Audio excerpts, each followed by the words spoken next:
Hello my dear friends, मैं दीक्षा चौधरी। स्वागत है आपका हमारे यूट्यूब चैनल संकल्प हमारा में। तो आज की इस वीडियो में हम ग्लैंड्स जो लेसन पढ़ रहे थे ग्रंथि, उसके आगे के भागों के बारे में बात करेंगे। तो फर्स्ट वीडियो में मैंने आपको सीधे बोल दिया था, मैंने डिवाइडेशन करके नहीं बताया। तो मैंने सोचा मैं नेक्स्ट वीडियो में आपको डिवाइडेशन करके बता दूंगी किस तरह ग्रंथियां जो है वो 3 अलग भागों में बटी हुई हैं। तो पहली वीडियो में, इससे पहले की वीडियो में हम एंडोक्राइन अंतःस्रावी ग्रंथियों के बारे में पढ़ चुके हैं। तो ये हमारा लेसन है ग्लैंड्स यानी ग्रंथि। ग्रंथि को हमने 3 भागों में इस तरह बांटा। फर्स्ट है हमारा एक्सोक्राइन, एक्सोक्राइन बाह्यस्रावी ग्रंथियां। सेकंड है हमारा एंडोक्राइन अंतःस्रावी ग्रंथियां। और थर्ड है हमारा मिश्रित ग्लैंड्स यानी मिश्रित ग्रंथियां। अब आप ये जानिए, एक्सोक्राइन जो बहिस्रावी ग्रंथियां हैं ये क्या काम करती हैं।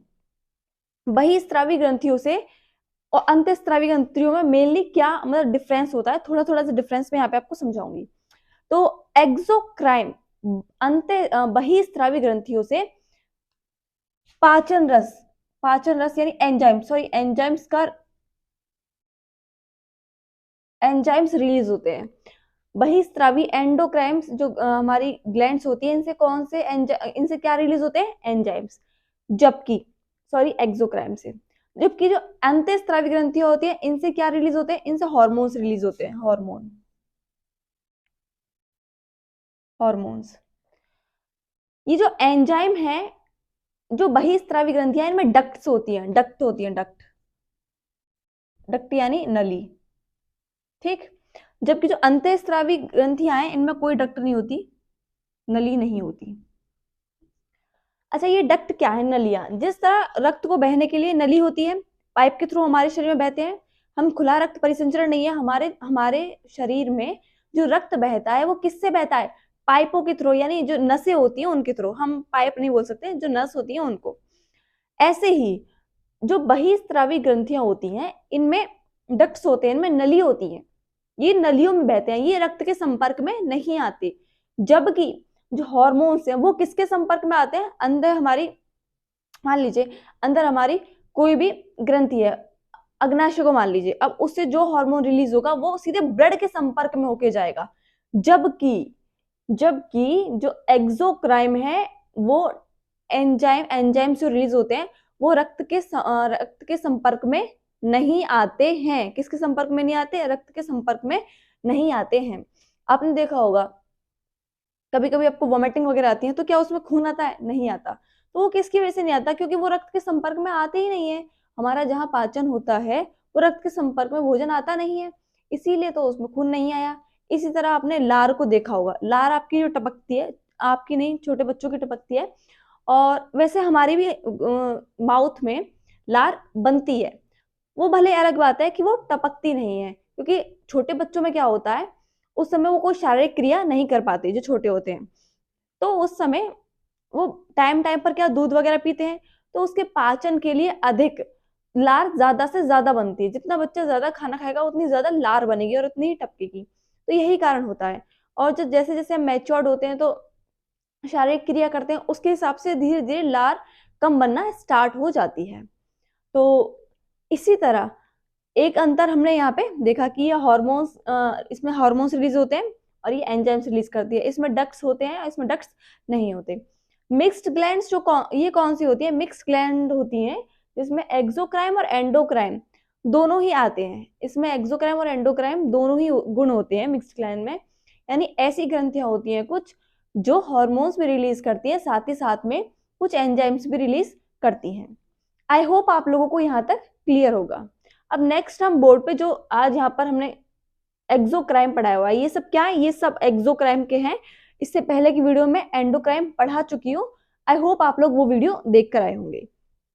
तो हमारा एक्सोक्राइन में सबसे पहले ये बहुत सारी ग्लैंड्स होती हैं, तो हमने कुछ ग्लैंड्स ली हुई है यहाँ पर, लगभग 10 से 11 ग्लैंड्स हमने ली हुई हैं। वन बाय वन करके सबके बारे में समझते चलेंगे। तो फर्स्ट है हमारा सीरुमन ग्लैंड। इससे क्या रिलीज होता है, ये कहाँ पाई जाती है, ये सिचुएटेड होती है कान में, हमारे ईयर में।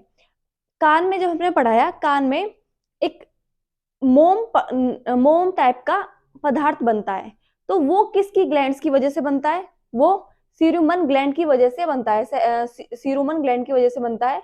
जो आप कान में से, जिसको आप मैल बोलते हो, कचड़ा बोलते हो, वो कान का कचड़ा क्या होता है, दरअसल वो कान का मोम होता है।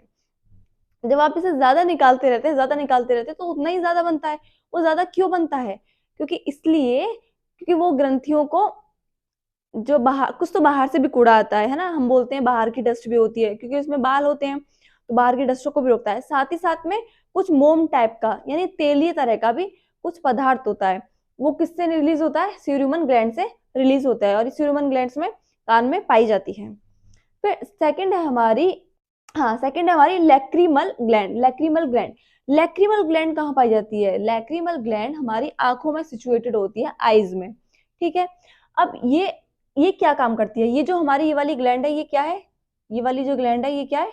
लैक्रिमल ग्लैंड्स है। ये क्या है? लैक्रिमल ग्लैंड्स है। और थोड़ा नीचे भी, यहाँ पर भी सिचुएटेड होती है ये। तो यहाँ पर क्या है? ये लैक्रिमल ग्लैंड्स है, यहाँ पर हमारे होती है। तो लैक्रिमल ग्लैंड्स क्या करती है? जो हमारे आंसू आते हैं आंखों से, वो किस ग्लैंड्स की वजह से आते हैं? वो लैक्रिमल ग्लैंड्स की वजह से ही आते हैं। अच्छा, आपने देखा होगा आंसू में क्या खून आता है? नहीं आता। तो यानी ये, इनकी एक अलग डक्ट्स होती है, इनकी एक अलग नली होती है, जो रक्त के संपर्क में नहीं आती, जिसकी वजह से कोई खून के संपर्क में नहीं आती, तो खून भी नहीं आता, केवल क्या आता है? आंसू आते हैं, टीयर्स आते हैं। अच्छा, लाइसोजोम। लाइसोजोम क्या है? आंसुओं में कौन सा एंजाइम पाया जाता है? आंसुओं में, ये तो हो गई हमारी क्या, ग्लैंड, लैक्रिमल ग्लैंड है। अब ये उस आंसू के थ्रू कौन सा एंजाइम भेज रही है बाहर? ये भेज रही है लाइसोजाइम। मैंने आपको कम्युनिटी में ये क्वेश्चन भी डाला था, आई होप आप लोगों को वो आपने उस पर वोट्स भी दिए थे। तो उसका आंसर सही क्या है? लाइसोजाइम। तो लैक्रिमल ग्लैंड आंखों से कौन सा वो निकालती है, कौन सा एंजाइम निकालती है? लाइसोजाइम। लाइसोजाइम क्या होता है? लाइसोजाइम जो भी जीवाणु होते हैं उनको क्या कर देता है? नष्ट कर देता है। और ये कहाँ पाया जाता है? ये आंख के, ये जो पल्क होती है हमारी, इसके ऊपर यहाँ पर ये पाया जाता है। अब हमारी आईज में लैक्रिमल के साथ साथ एक और ग्लैंड्स होती है, जिसको हम क्या बोलते हैं? जिसको हम मोबियन ग्लैंड बोलते हैं। क्या बोलते हैं? मोबियन ग्लैंड बोलते हैं। मोबियन ग्लैंड्स क्या करती है? मोबियन ग्लैंड्स आपकी ये वाली ग्लैंड्स है, ये वाली जो ग्लैंड्स है, ये क्या हमारी मोबियन ग्लैंड। आपने आंखों के यहाँ पर देखा होगा, यहाँ पर हमारे क्या होता है? ये वाली जो हमारी आईज है, आईज, ठीक, आईज की ये वाला जो पोर्शन है, ये यहाँ पर कौन सी ग्लैंड होगी? मोबियन ग्लैंड। अब ये मोबियन ग्लैंड क्या काम करेगी? मोबियन ग्लैंड से आपने देखा होगा, कभी कभी आप सोते हैं, सोते हैं तो आप देखते हैं सुबह यहाँ पे कुछ कचड़ा सा रहता है, कीचड़ टाइप की रहती है यहाँ पर, है ना, जिसे आप छुटाकर फेंक देते हैं। तो वो जो कीचड़ होती है, वो किस ग्लैंड्स के थ्रू निकलती है? वो एक ग्रंथि के थ्रू निकलती है, जिसका नाम है मोबियम ग्लैंड। ये क्या है? एक ऑयली टाइप का, ऑयली और कीचड़ जैसी जो आपसे निकलती है आंखों में से, उस पदार्थ को बाहर निकालता है, तेलिए रखता है, ताकि कोई बैक्टीरिया, और ये मतलब बैक्टीरिया वगैरह बाहर से ना आ पाए और उसको, आंखों को नुकसान ना हो, उस कीचड़ के रूप में क्या है? बाहर निकाल देता है। अच्छा, नेक्स्ट है हमारी स्वेट ग्लैंड। इसको हिंदी में स्वेद ग्रंथि बोलते हैं। स्वेद, श्वेत नहीं, स्वेद, द है ये, स्वेद ग्रंथि। स्वेट ग्लैंड नाम से ये पता पड़ रहा है, स्वेट माने होता है पसीना, यानी स्वेट ग्लैंड्स क्या करेगी? पसीने का सिक्रेशन, एक्सक्रेशन करेगी। तो ये किसका निर्माण करती है? पसीने का निर्माण करती है। और पसीने का निर्माण होता है तो हमारी बॉडी का टेम्परेचर क्या होता है? नॉर्मल होता है। जब हमारा टेम्परेचर बॉडी का, ब्लड सर्कुलेशन का ज्यादा हाई हो जाता है, तो क्या करता है? ये पसीना निकलने लगता है, और पसीना निकलने के बाद हमारी बॉडी का टेम्परेचर क्या होता है? नॉर्मल होता है। ये सबसे ज्यादा कहाँ पाई जाती है? ये सबसे ज्यादा पाल में पाई जाती है, आपकी हथेलियों में। हथेलियों को आप गर्मियों में देखोगे तो सबसे ज्यादा ये जो ग्रंथियां हैं कहाँ पाई जाएंगी? पाल में, हथेलियों में पाई जाती हैं। उसके बाद ये कहाँ नहीं पाई जाती हैं? लिप्स पे नहीं पाई जाती है, और एक्सटर्नल ईयर, हमारे जो होठ होते हैं वहां पर कोई पसीना नहीं आता है, तो इस पर नहीं पाई जाती है। और ना ही जो एक्सटर्नल ईयर, जो आपको ये पिन्ना दिख रहा है, इस पर भी कोई पसीने की ग्रंथि नहीं होती। और आपने कभी गर्मियों में भी नहीं देखा होगा कि ये पसीनों से भीगे हुए हैं, नहीं। ना ही लिप्स को आपने भीगे हुए देखा होगा। तो लिप्स और जो एक्सटर्नल जो हमारा ईयर होता है, पिन्ना जिसे हम बोलते हैं, वहां पर भी ये नहीं पाई जाती है, स्वेट ग्लैंड। फिफ्थ है हमारा सिबेशियस ग्लैंड या तेलीय ग्रंथि। सिबेशियस यानी हम इसके बारे में पहले भी थोड़ा बहुत जान चुके हैं, त्वचा में, आई थिंक त्वचा में हमने इसे जाना था। तो सिबेशियस ग्लैंड जो होती है, ये सीबम का निर्माण करती है। किसका निर्माण करती है? सीबम का। सीबम जो हमारी नाक के आसपास, यहाँ पर क्या रहता है? हमारे सीबम। स्किन में भी रहता है सीबम, ऐसा बात नहीं है, क्योंकि स्किन के अंदर ही तो रहती है, यहाँ के आसपास भी रहती है स्किन में भी, लेकिन ज्यादा कहाँ रहती है, नाक के आसपास। आपने देखा होगा जिसकी तेलीय त्वचा होगी वहां उसके नाक के आसपास यहाँ पर ज्यादा ऑयली ऑयल रहेगा, है ना। तो वो किसकी वजह से रहता है, वो रहता है सेबेशियस ग्लैंड की वजह से, तेलीय त्वचा की वजह से। और ये किसका निर्माण करती है, सीबम का निर्माण करती है। नेक्स्ट है हमारी पेनक्रियाज। पेनक्रियाज को हिंदी में बोलेंगे अग्नाशय। ये एक मिक्स्ड ग्लैंड है, यानी इसमें हम पहले भी, इससे पहले की वीडियो में पढ़ के आए थे, ये हमने अंतःस्रावी एंडोक्राइन में भी हमने इसके बारे में पढ़ा। ये हार्मोन भी रिलीज करती है, साथ ही साथ ये एंजाइम्स भी रिलीज करती है, इसीलिए इसको हम क्या बोलेंगे, मिक्स्ड ग्लैंड बोलेंगे। इससे 3 प्रकार के एंजाइम रिलीज होते हैं, वो है pancreatic, trypsin, lipase. Pancreatic, trypsin, lipase से 3 प्रकार के एंजाइम रिलीज होते हैं, एंजाइम्स, ठीक। अब नेक्स्ट है हमारा सलाइवरी ग्लैंड, लार ग्रंथियां। लार ग्रंथियां क्या करती हैं, ये लार ग्रंथियां कहाँ पाई जाती है, हमारी टंग पर पाई जाती हैं, माउथ में, सारा पूरे माउथ में क्या पाई जाती है, माउथ में पाई जाती है हमारी सलाइवरी ग्लैंड्स। ये पाचन में सहायता करती हैं, पाचन एंजाइम्स इनसे रिलीज होते हैं, पाचन में सहायता करती हैं। जब हम भोजन खाते हैं, साथ ही साथ किस में सहायता करती हैं, ये भोजन को निगलने में भी सहायता करती है। जब हम भोजन खाते हैं, आप देखिएगा तो भोजन अगर सूखा ही रहेगा बिल्कुल, तो उसे हमें निगलने में बहुत प्रॉब्लम होगी। तो ये भोजन को एकदम लसलसा सा बना देता है, जिसकी वजह से हमें निगलने में बहुत ही आसानी होती है, और इससे पाचन एंजाइम भी रिलीज होते हैं। इसीलिए तो बच्चों में क्या है, लार ग्रंथि, लार ज्यादा बनती है, उनकी टपकती भी रहती है, क्योंकि ये पाचन में सहायता करते हैं। बच्चा कोई फिजिकल एक्टिविटी करता नहीं है जब हम बहुत ज्यादा छोटे होते हैं, जब बच्चा पैदा ही होता है उसके 1-2 साल तक, तब तक ही ज्यादा ग्रंथ, बहुत ज्यादा लार बनती है। वैसे हमारी हमारी भी लार बनती है, जो हमारा जीव है और माउथ है, ये पूरा क्या है, भीगा भीगा सा रहता है। वो किसकी वजह से रहता है, सलाइवरी ग्लैंड्स की वजह से ही रहता है। नेक्स्ट है हमारा गैस्ट्रिक। गैस्ट्रिक यानी, गैस्ट्रिक और हिंदी में बोलेंगे जठर ग्रंथि।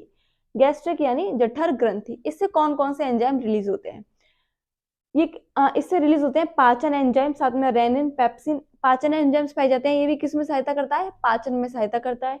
रेनिन होते हैं, पेप्सिन रिलीज होते हैं इससे। और जब ये ज्यादा रिलीज होने लगता है तो क्या होने लगता है, हमें गैस्ट्रिक की प्रॉब्लम होने लगती है। ये कम रिलीज होता है तो गैस्ट्रिक की प्रॉब्लम होने लगती है। कम रिलीज होता है तो किसकी होने प्रॉब्लम होने लगती है, गैस्ट्रिक की प्रॉब्लम होने लगती है। रेनिन और पेप्सिन, ये हम डाइजेस्टिव सिस्टम में पढ़ चुके हैं।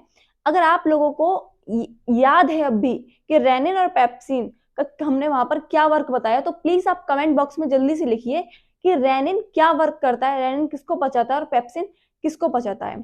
मैं बता देती हूँ, यहाँ पर रेनिन जो है वो दूध को पचाने में सहायता करता है, ये हम पीछे पढ़ चुके हैं। और पेप्सिन प्रोटीन को बचाने में सहायता करता है, प्रोटीन को आई थिंक पेप्टोन में कन्वर्ट करता है। नेक्स्ट है हमारी लिवर यानी यकृत। यकृत एक मिक्स्ड ग्लैंड है। कैसी ग्लैंड है, मिक्स्ड ग्लैंड है। और यानी मिक्स्ड ग्लैंड है तो इसमें ये एंडोक्राइन में भी पाई जाएगी और एक्सोक्राइन में। एंडोक्राइन में हम पढ़ चुके हैं और अब हम एक्सोक्राइन पढ़ रहे हैं, क्योंकि तो हम एक्सोक्राइन में इसको समझेंगे कि एक्सोक्राइन में कौन कौन से एंजाइम्स रिलीज करता है। तो लिवर जो यकृत है, ये सबसे शरीर की सबसे बड़ी अगर ग्रंथि पूछा जाए तो वो क्या है, लिवर है। ये क्वेश्चन इंपोर्टेंट है, आप ध्यान रखिएगा। शरीर की सबसे बड़ी ग्रंथि कौन सी है, लिवर, और ये बहिःस्रावी है। क्षतिग्रस्त होने पर लिवर की एक खासियत सबसे ज्यादा होती है, सेल डिवीजन जो सबसे ज्यादा होता है वो लिवर में ही होता है। लिवर में अगर थोड़ी भी चोट लग जाती है तो अपने आप से ही दोबारा से रिकवर हो जाता है। और ब्रेन में सेल डिवीजन बहुत ही कम होता है, ना के बराबर, होता ही नहीं है ब्रेन में, तो ना के बराबर क्या ब्रेन में होता ही नहीं है सेल डिवीजन। इसी वजह से जो क्षतिग्रस्त जो अंग है उनको जल्दी से कौन ठीक करता है, लिवर। थोड़ी भी चोट लग जाए तो ये अपने आप से रिकवर करने लगता है, इसमें सेल बनने लगते हैं। Next is heaviest organ. ये हैवीएस्ट सबसे भारी ऑर्गन है, भारी ऑर्गन है। इसका वजन कितना होता है, 1.5 वेट होता है, 1.5 वेट होता है इसका। और साथ में ये क्या प्रोड्यूस करता है, ये प्रोड्यूस करता है बाइल। क्या प्रोड्यूस करता है, बाइल, जो एक ग्रीनिश येलो होता है, ग्रीनिश टाइप का होता है, और बाइल को प्रोड्यूस करता है। ये भी पाचन में सहायता करता है। किस में हेल्प करता है, हेल्प इन फैट डाइजेशन। जो आपके अंदर फैट होता है, कार्बोहाइड्रेट से जो फैट बनता है हमारा फैट, उसको डाइजेशन करने में हेल्प कौन करता है, लिवर हेल्प करता है। नेक्स्ट है हमारी मेमोरी ग्लैंड। मेमोरी ग्लैंड्स क्या, मेमोरी ग्लैंड्स कहाँ पाई जाती है, mammary glands male and female दोनों में पाई जाती है। ये glands, memory gland male and female दोनों में पाई जाती है। मेल में ये वर्क नहीं करती है लेकिन फीमेल में ये वर्क करती है। तो ये ब्रेस्ट में पाई जाती है, मेनली मेन में चेस्ट और ब्रेस्ट में पाई जाती है, और वुमेन में ये वर्क करती है जब किसी वुमेन का बेबी होता है तो उसके बाद जो दूध का निर्माण होता है वो किसके थ्रू होता है, मेमोरी ग्लैंड के थ्रू होता है। तो ये सब हमने अभी क्या पढ़े, ग्लैंड्स में 1 बाय 1 करके हमने एक्सोक्राइन जो है वो पूरी तरह समझा, और किस तरह इसमें एंजाइम्स रिलीज होते हैं, कौन इनका क्या क्या महत्वपूर्ण काम है। ये जो लेसन है इसमें से 1 या 2 क्वेश्चन निश्चित होते हैं। आई होप आप लोग इसे ढंग से पढ़े, इससे पहले वाली वीडियो ढंग से देख कर आए और ये वाली वीडियो भी अच्छे से पढ़े। अगर आपको ये वीडियो अच्छी लगी हो तो प्लीज वीडियो को लाइक करें, चैनल को सब्सक्राइब करें और इसे ज्यादा से ज्यादा अपने दोस्तों में शेयर करें। आई होप जो जो इसे देख रहा है वो प्लीज इस चैनल को सब्सक्राइब करेगा, क्योंकि आप लोग देखते हैं लेकिन चैनल को सब्सक्राइब नहीं करते और मैं भी डिमोटिवेट हो जाती हूँ। मुझे ऐसा लगता है कि जैसे मैं अच्छा कंटेंट नहीं बना रही हूँ आपके लिए। अगर आपको वीडियो अच्छी लगी हो तो प्लीज कमेंट भी करना कि हाँ आपको मेरा पढ़ा हुआ पसंद आ रहा है, और अगर आप इससे रिलेटेड कुछ वीडियोस चाहते हैं, आप जिस तरह की वीडियो चाहते हैं आप वो भी कमेंट बॉक्स में लिख सकते हैं कि आप किस तरह की वीडियो चाहते हैं, मैं उस पर वीडियो बनाऊंगी। आप मिलते हैं नेक्स्ट वीडियो में। आप सभी का बहुत बहुत धन्यवाद।